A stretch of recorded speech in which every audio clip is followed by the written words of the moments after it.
Hello and welcome to Turn Zero Loss, hosted by the Magic Engineers. I'm David, and with me today are Eli and Sherry, our usual hosts. I hate Thassa's Oracle. I'm Yeah, just gonna me come too. out and say it. I really hate this card. It should never been printed. It yeah, is a disaster. We're gonna talk about it today. This is the kind of the little brief primer to our major topic coming up soon, so be ready for that. But Thassa's Oracle, I'm gonna read this card off to you. And bear with me, I would pull it up because it's got a lot of text. It's a novel. Thassa's Oracle.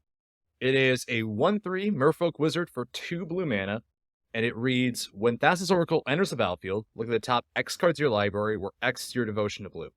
Put up to one of them on top of your library and the rest on the bottom of your library in a random order. If X is greater than or equal to the number of cards in your library, you win the game. So, I mean, How did this get printed? I wonder this very often. Well, I'll just come out and say I hate this card, and I think it's bad for Commander, and I think it's bad for many other formats as well, because it's too ubiquitous of a win condition, and it combos with too much.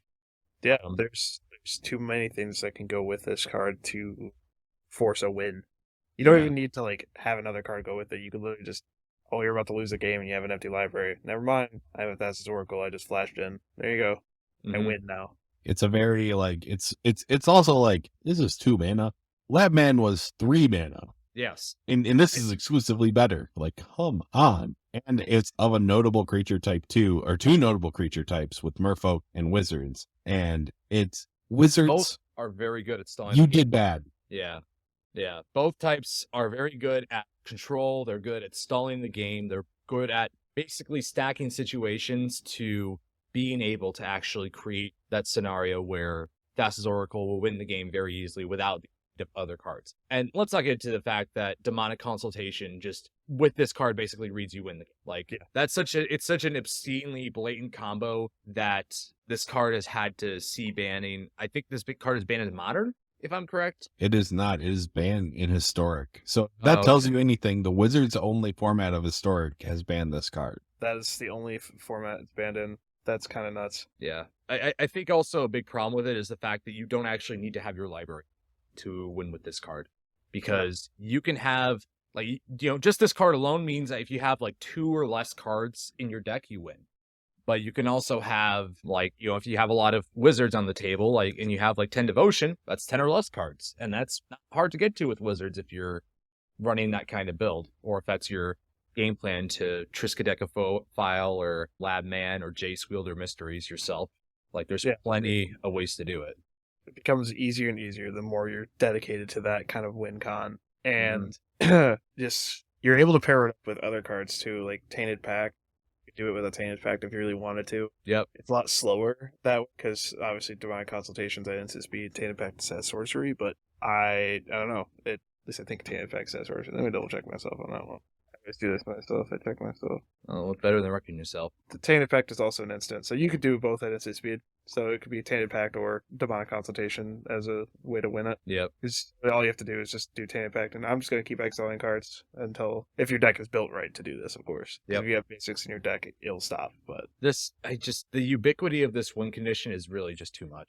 Because it's just so easy to run. Even for decks that aren't built specifically for Thoracle, they can always have it as a last-ditch effort to get out of a bad situation. I mean, it's most of I know it's EDH is mainly a casual format, but this is the one win condition in cEDH now, because it ends up in piles, Doomsday builds, in pod builds, in just every build whatsoever, because it slots in so easy. It's a combo of 3 mana of 2 blue and a black, and you win. if you're running blue and cEDH, you are running Thassa's Oracle. You will run blue just for Thassa's Oracle. That's how powerful this card is. Yeah, if you're not in blue, you're at a disadvantage for not having this card, but you can still round it. However, it's just for the sole fact that Wizards banned Flash for the cEDH community. I feel like this card is deserving of the similar treatment, just because it's doing the same thing where decks are becoming uniform to work themselves around a Thassa's Oracle. I will say even this, because I know that when they had banned Flash, that they had specifically said this was a kind of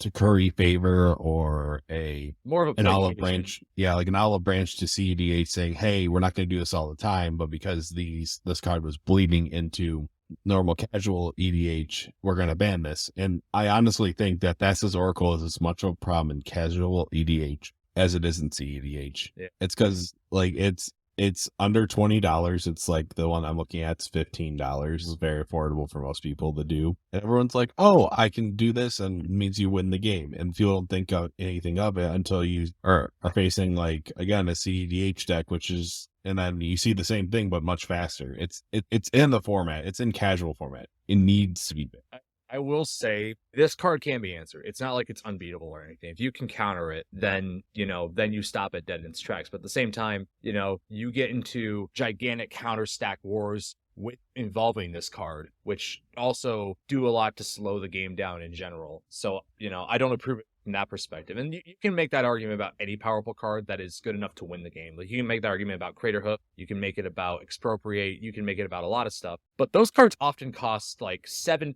mana to cast. This is 2. That is what makes it the problem, I think, is because it's 2 mana and you can get it out more or less whenever you want in most situations. I think the biggest problem is the only way to deal with it is counters and stifle type effects, because you cannot, once it hits the battlefield, you can't remove it and its trigger goes away. Its trigger stays there, and that's the hardest part. Like, I think having this as an enter the battlefield effect makes it to where it's harder to deal with, because you don't see it nearly as long as you say like in Labman or a Jace Wielder of Mysteries, which theirs is a static effect of when you have no cards in your library, you win the game instead, or you draw and you win the game instead. This just pops out and you win.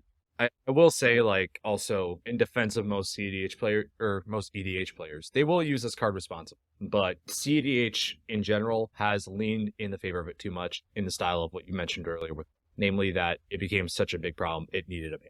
Yeah, and we're going to start seeing it at casual tables more and more. And I think, heck, even at the guys that I play with at work, a couple of them run this card. And they don't even have it, like, optimized to, like, win with it. But their hope is to draw their deck and win with it at some point somehow. What do they think about? Curious. A lot of them think it's as busted as we think it is. But it's more of, like, a state where if they're not running it at the tables they normally play at, they're going to get curb stomped. You see, that's the exact problem that Flash had. It's like, this is starting to cause the exact same problem. Yeah. So, yeah, Wizards, this is our, I don't want to say manifesto, but this is definitely a call to action. Please ban this card in cEDH. Rules Committee, please ban this card in EDH. Like, Wizards, just ban this card in most formats, please. I'm asking nice. Yeah, I would like to see a ban of this card, and I don't think the cards that accompany it in the combo need to be banned, like Demonic Consultation or Tainted It didn't do anything until this card existed. Yep. Exactly. Yep.